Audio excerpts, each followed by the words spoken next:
Hello, I'm Tom Rothman of 20th Century Fox. Welcome to Fox Legacy. We're glad to have you with us.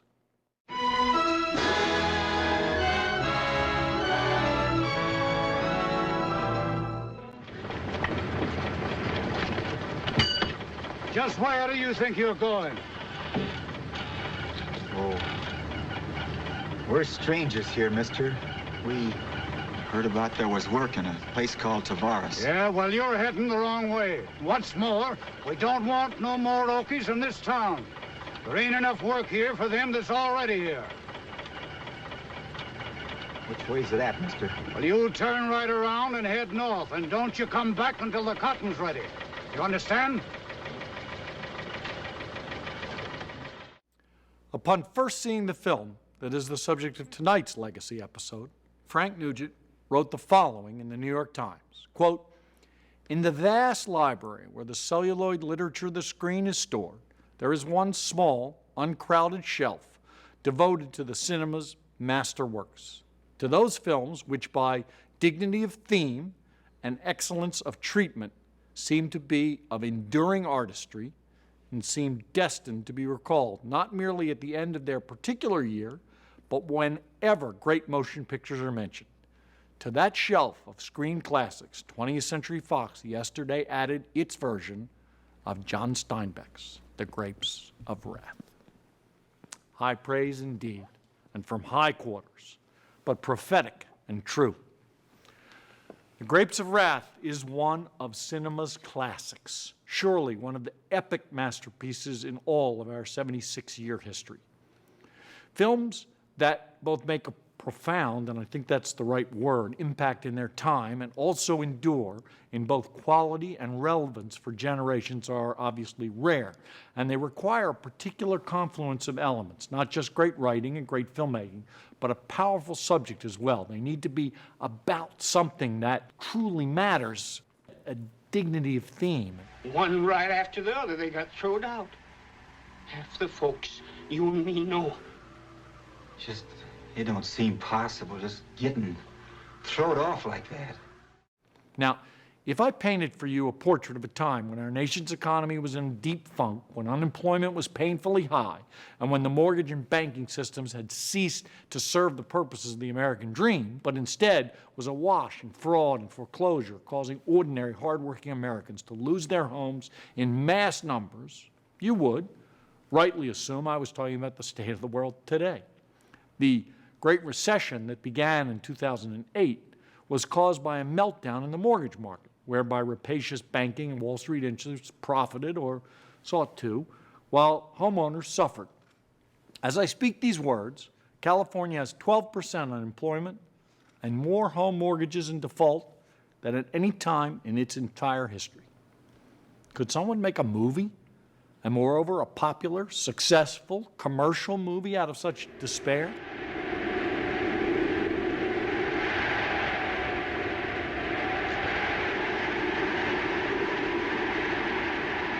Well, it was another such time where those very same conditions existed in this country in even greater extreme that produced John Steinbeck's Pulitzer and eventually Nobel Prize winning novel. To understand the struggle of its characters and to appreciate the battle that its filmmakers undertook to get that movie made, you do need an understanding of the historical events. I think the modern parallels will be strikingly obvious to you. But in the 1930s, large dust storms accompanied the worst recorded drought in American history, and they turned the Midwest into an arid wasteland, destroying crops and leading to the eviction of many tenant farmers by their landowners. Between 1935 and 1939, around 1 million poor farm workers migrated from the Midwest to California. Although they were referred to as Okies, many came from Texas, Arkansas, Missouri, Kansas, in addition to Oklahoma. Certain California law officers actually tried to turn back migrants at the border as part of the so-called bum blockade.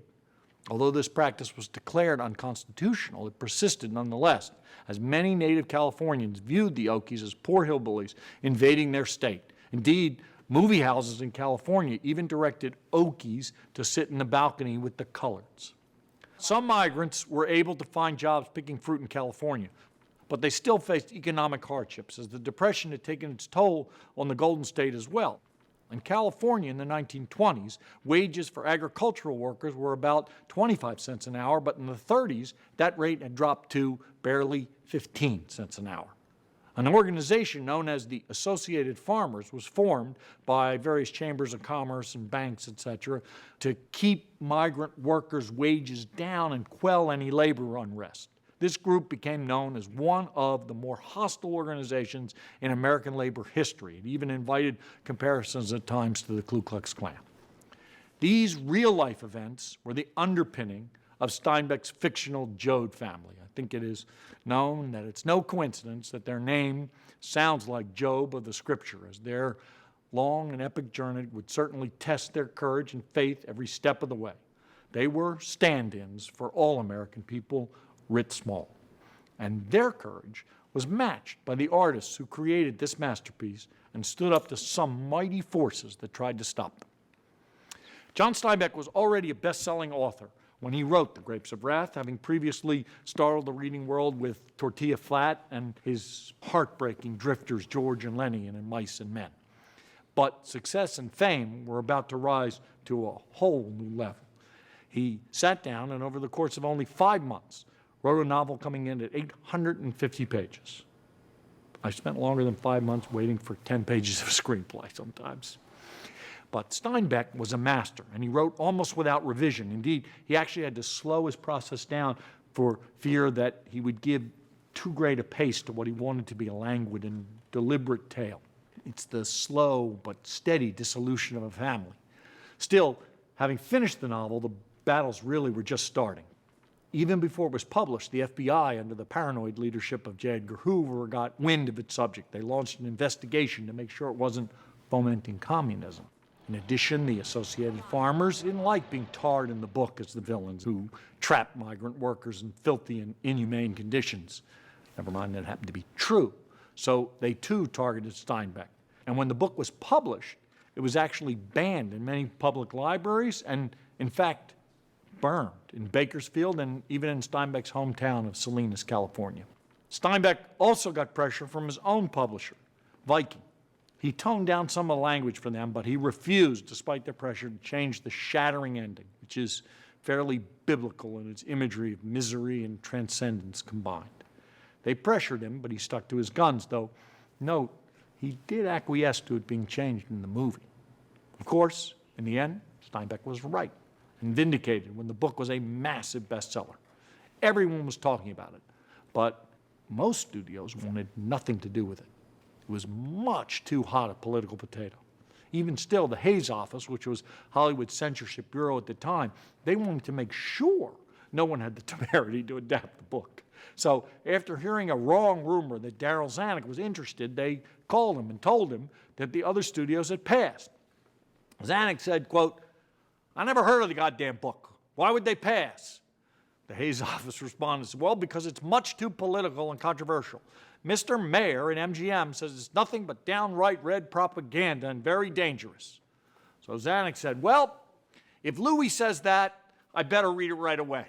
And he did. The Hays office had inadvertently accomplished the exact opposite of what they set out to do.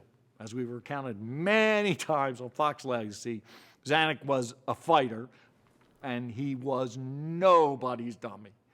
While Zanuck declared himself to be apolitical, even though he religiously voted Republican, he loved a good gutsy story, and that's what he saw in Grapes. He paid Steinbeck around $100,000 for the rights. That was a massive sum of money then, and I'll tell you, it's still a significant option price today. A lot of people thought Zanuck was just trying to buy up the rights so nobody could make the picture, because he was also pretty staunchly anti-labor. But, in fact, he right away tasked screenwriter Nunnally Johnson with adapting the film for the screen, and he gave him this advice. He said, don't pull any punches. So Steinbeck was certainly skeptical about Zanuck taking on the responsibility of telling his story without whitewashing the facts. And Steinbeck, for all his high principles now, he had taken a big sum of money, such a large payment that in return he'd relinquished all approval rights and control, except for one vague sentence that required the film to, quote, fairly and reasonably retain the main action and social intent of said literary property. Whatever the hell that means, and for all the damn good it'd do you. Indeed, this dance with Zanuck was the beginning of Steinbeck's seduction by Hollywood, a world he had previously disdained. And as his fame grew, Steinbeck would, according to some disappointed aesthetes, go, quote, Hollywood. He socialized with movie stars, politicians, and athletes, took big money to write crummy screenplays, and eventually divorced his social activist wife, Carol, who, by the way, actually both typed the manuscript for Grapes and suggested its title, to marry a singer with whom he'd been having an affair. He did retain enough integrity and identification with his working-class heroes, though, to once blast Alfred Hitchcock's version of Lifeboat, which he wrote, calling Hitchcock one of those, quote, incredible middle-class snobs who really and truly despise working people. Ooh. Well, that's a story for another day. Because in any case, at the beginning of all this, Steinbeck was happily surprised by Zanuck's faithfulness to the harsh realities of the book.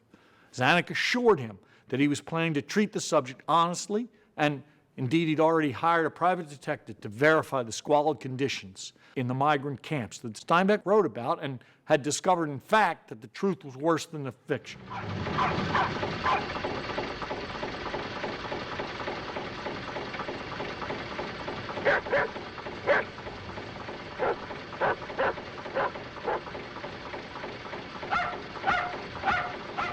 Sure don't look none too prosperous. Zanuck and Steinbeck were both concerned that the Chase National Bank, which was at the time Fox's largest shareholder, would take great issue with the production of a Fox film that painted big business in such a poor light. But when Zanuck visited Chase then-chairman Winthrop Aldrich in New York, Aldrich told him, quote, I hear you've purchased a book titled The Grapes of Wrath. My wife, Winnie, is crazy about that book, and I started reading it last night, and it was so good I couldn't put it down. It'll make a wonderful movie.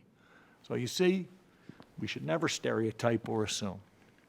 Anyway, as a display of his dedication, the story goes that Zanuck was once in a meeting with Steinbeck when he was interrupted with some tragic news. Shirley Temple had just lost her front tooth. Shirley was, at the time, of course, the biggest moneymaker on the lot. So under normal circumstances, DZ would immediately rush off to take care of it. Don't bother about me, Steinbeck said. The Grapes of Wrath is unimportant compared to Shirley Temple's tooth. But Zanuck actually disagreed. He had Shirley sent on to the dentist and continued with the meeting. And I like the thought of Steinbeck sitting there and saying, yep, I'm bigger than Shirley Temple. Anyway, with script in hand, Zanuck assigned the picture, and what a luxury it was to be able to assign pictures, to a man he knew would do it justice, even though it was someone with whom he had more than one personal run-in in the past, John Ford. Now, Zanuck had come dangerously close to actually slugging the legendary director on the set of Prisoner of Shark Island, and Ford referred to the studio boss as Darrell F. Panic. But Ford loved the material, which resonated with his own family history, Irish immigrants who came to America during the Great Potato Famine. So, contentious relationship notwithstanding, the two giants of the industry agreed to work together. Parenthetically, this stormy combination of talent was a potent blend, as Ford and Zanuck would turn out some of the best pictures either of them ever achieved, including How Green Was My Valley. The very next year won this studio its second Best Picture Oscar. Over time, their thorny relationship was tempered. And years later, Ford would actually refer to Zanuck as, quote, a genius. And I don't use that word lightly, he said. Of course, in this industry, he said, every idiot nephew of some executive producer is a genius. But Zanuck actually was. And when they bumped into each other completely by accident, many, many years later, while on safari in Africa, Ford comically protested, "Can't I get away from you? I'll bet $1 to a donut. If I ever go to heaven, you'll be waiting at the door for me under a sign reading, produced by Darrell F. Zanuck." But even with all this mega talent going into the pre-production, Many a film has been scuttled by putting the wrong actor in the right part. Zanuck wanted contract player Tyrone Power for the lead of Tom Joad, perhaps because he was already under contract, and perhaps because at the time Ty was pretty well controlled under Zanuck's boot, but Ford was having none of it. He'd already worked with Henry Fonda in Young Mr. Lincoln and thought he was twice the actor that Power was, even if he was not under contract to Fox. Ford got Steinbeck on his side, and together they convinced Zanuck to offer Fonda the part. But these were the days of the so-called studio system, which we've talked about on this program before. It was still common for talent to be under long-term contracts with studios, not per-picture independent contractors as is the case now. Fonda was not signed to a studio, and Zanuck saw a huge opportunity. He insisted that Fonda sign a 7-year contract with Fox if he wanted the part. Now, I'll tell you, that's harsh. Today, we will insist on options for new actors given a big break or for those signing on to play a part where sequels are contemplated in advance. But 7 years of your life given over to the singular control of one imperial man in return for a part? It's hard strokes indeed. And Fonda fought it. But in the end, Zanuck won. He held firm. And the part was simply too great for Fonda to pass up. He hated some of the years that followed, but Zanuck loaned him out frequently for things he wanted to do elsewhere. But in the end, there could be no doubt that Henry Fonda made the right decision. As above all else that he did in his career, Tom Joad is the part he is singularly remembered for, and how, after all, in the end, could any actor pass up lines like, "Whenever there's a fight so hungry people can eat, I'll be there. Whenever there's a cop beating up a guy, I'll be there." Well, hang on. Let's hear it done right. Wherever there's a fight so hungry people can eat, I'll be there. Wherever there's a cop beating up a guy, I'll be there. I'll be in the way guys yell when they're mad. I'll be in the way kids laugh when they're hungry and they know supper's ready. And when the people are eating the stuff they raise and living in the houses they build, I'll be there too.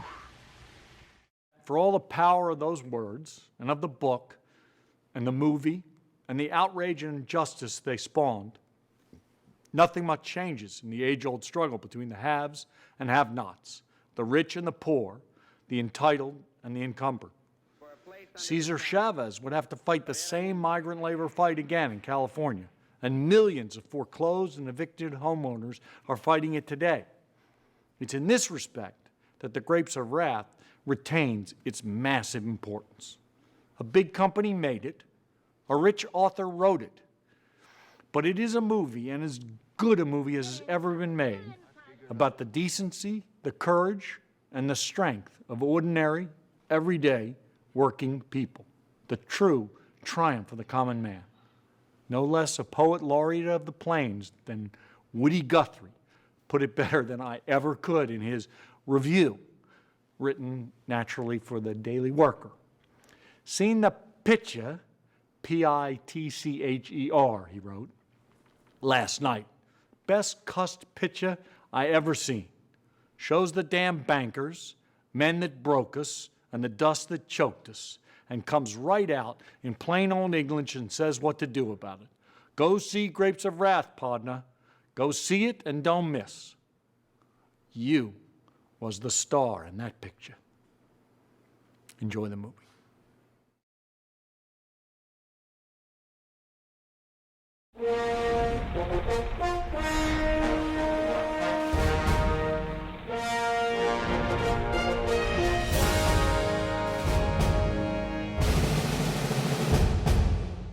The end of this film is not really the end of the story, and I mean that literally.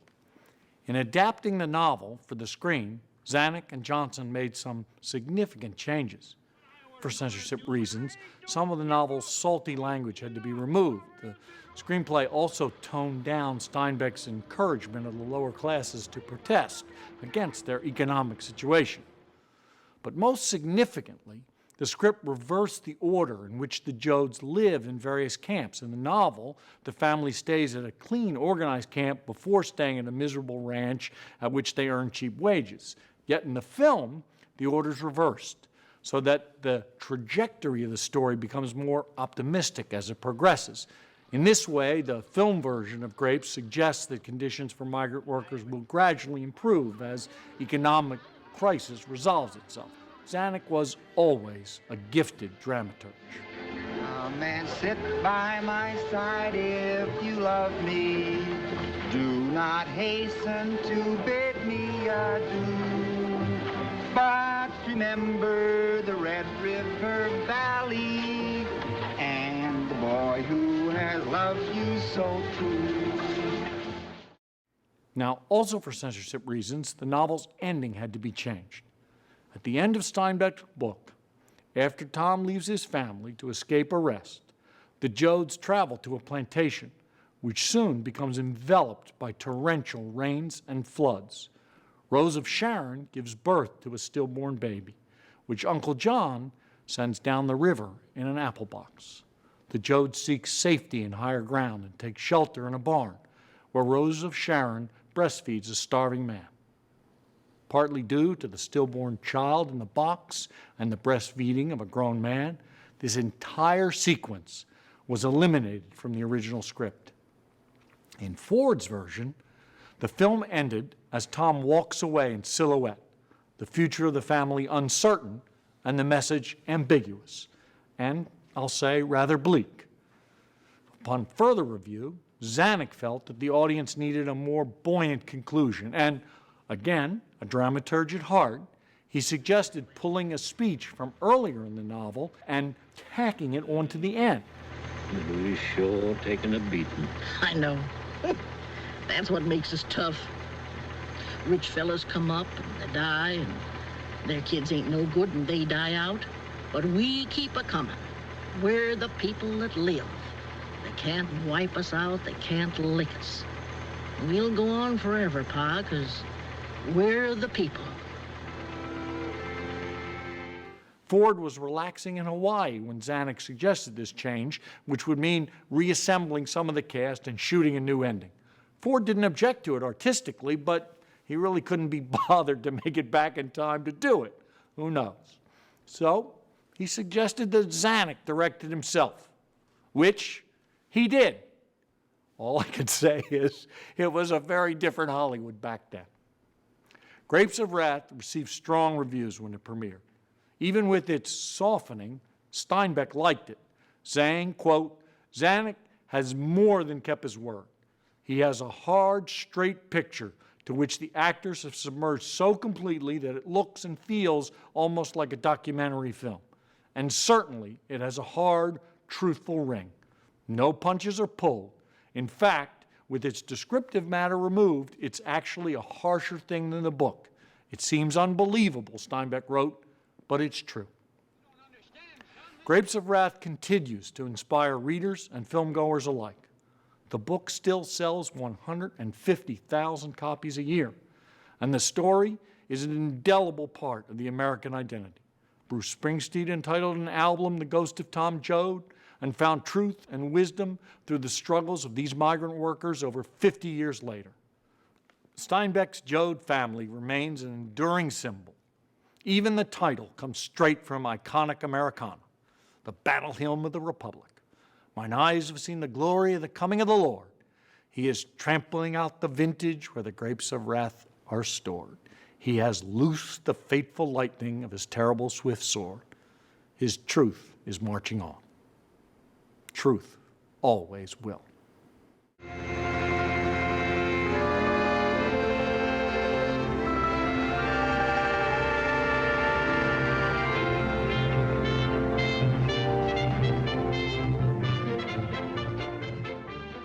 For Fox Legacy, I'm Tom Rothman. Thanks for watching.